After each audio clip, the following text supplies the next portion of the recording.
কিন্তু আমি শেয়াব মামার জন্য আজকে আপনাদের কাছে জোর হাতে হাত জোর করে বলতেছি, আমার মামার বিচার যেন এই কানাইঘাট তারা সকলে আমাকে সহযোগিতা করবেন।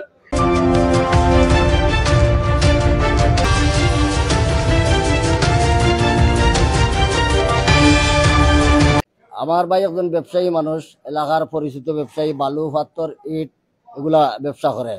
এর মধ্যে আরো বিভিন্ন ব্যবসায়, ওই যে মেডিকেল রাজাগঞ্জ একটা হসপিটাল আছে, অর্থাৎ শেয়ার মেরিডিয়ান আছে, অর্থাৎ শেয়ার ব্যবসা, তার বিভিন্ন জাত ব্যবসায়ী মানুষ, পরিচিত লোক।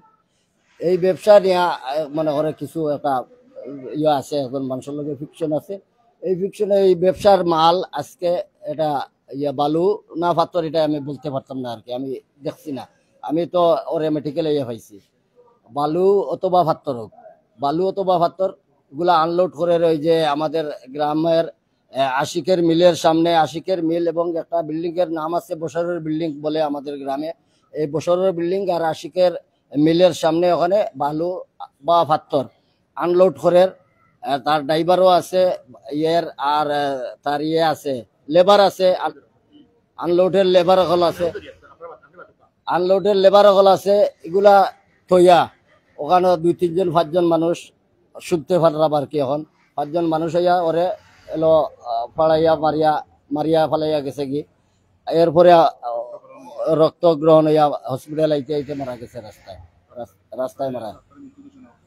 ডাক্তারে মৃত্যু ঘোষণা করছে। আইনত ব্যবস্থা, প্রশাসনিক ব্যবস্থা চাই, আইনত ব্যবস্থা পদক্ষেপ নেই। 2 ছেলে 1 মেয়ে। না, এরা ছোট, 7-8 বছর বড় ছেলে, ছোট। 2 ছেলে 1 মেয়ে। সব ছেলে বড়? বড় ছেলে 2টা, ছেলে 2টা বড়, মেয়ে ছোট। সর্বোচ্চ বড় ছেলের বয়স 8 বছর। ওরা 8 থেকে 7-8 বছর।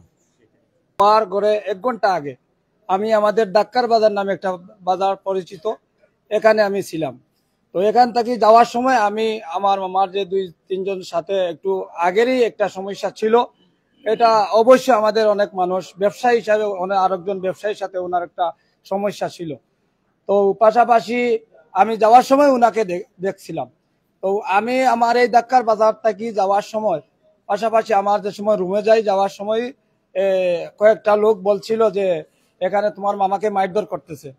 তো যাক, আমি যতটুকু আমি গেছি, যাওয়ার মাস্টারের দোকানে যাওয়ার পরে একটা গাড়ি করে, একটা টমটম গাড়ি করে ওনাকে নেওয়া হচ্ছে।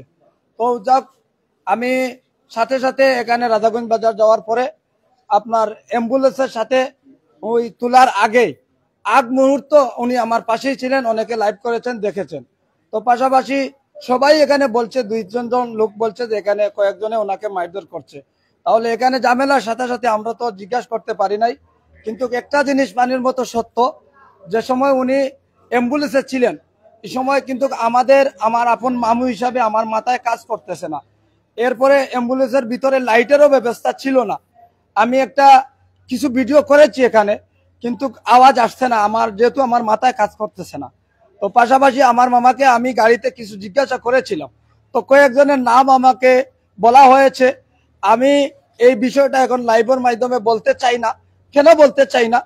এই কথা যদি আমি বলে ফেলি তাহলে আমার মামা, আমি মনে করি এটা সত্যিকারের বিচার উনি পাবেন না। কারণ যারা মেরেছে তারা এখন গোপন হয়ে যাবে। এই জন্য আমি এই জিনিসটা আজকে দেশবাসীর কাছে আমার মনে রাখে দিলাম। ইনশাআল্লাহ আমি আইনগত আমাদের খানাইঘাটের ওসি সাহেব সহ আইন শৃঙ্খলা বাহিনীর কাছে আমি এটা বলে দিব ইনশাআল্লাহ।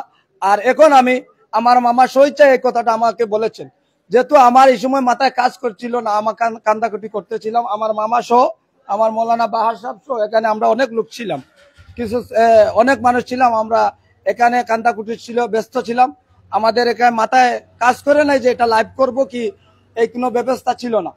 আমি এখন বর্তমানে আপনার দেশবাসীর কাছে অনুরোধ করব, আপনারা সকলে জানেন এই শেয়াব মিয়া কোন ধরনের মানুষ। যদি প্রকৃতভাবে উনি আপনারা সামনে পানির মতন পরিষ্কার আছে, উনি কোন ধরনের মানুষ, যদি উনি ভালো মানুষ হয়ে থাকেন তাহলে আপনারাও আমাদেরকে সহযোগিতা করবেন। আমি প্রকৃতভাবে যারা আমার মামাকে খুন করেছে, মারছে, তাদেরকে আমি সঠিক বিচার আপনাদের কাছে চাইবো, আর আমি কিছু চাইবো না। কারণ আমি সঠিক বিচার চাই। আমি চাই না আমার মামার কারণে কোনো একটা বিষয় নিয়ে কোনো মানুষে এই জিনিসটাকে গিয়ে অন্যদিকে ঘুরাইয়া আমার মামুকে সঠিক বিচারটাকে বঞ্চিত করুক। আমি দেশবাসীর কাছে অতটুকু আমি অনুরোধ করে, আমি একজন প্রবাসী, আপনারা জানেন আমি অনেক সময় ভালো লাইভ করি, আমার জীবনে কোনো খারাপ মিথ্যা লাইভ আমি করি নাই। আমি জানি উনি একটা দলের সাথে রচিত ছিল, কিন্তু আমার জানা মতো এখন কিছুটা দিন থেকে উনি এই তাবলিগ করেন, বিভিন্ন ব্যবসার মধ্যে উনি জড়িত, কিন্তু এখন উনি কোনো রাজনীতির সাথে এমন জড়িত করে আমার জানা নাই।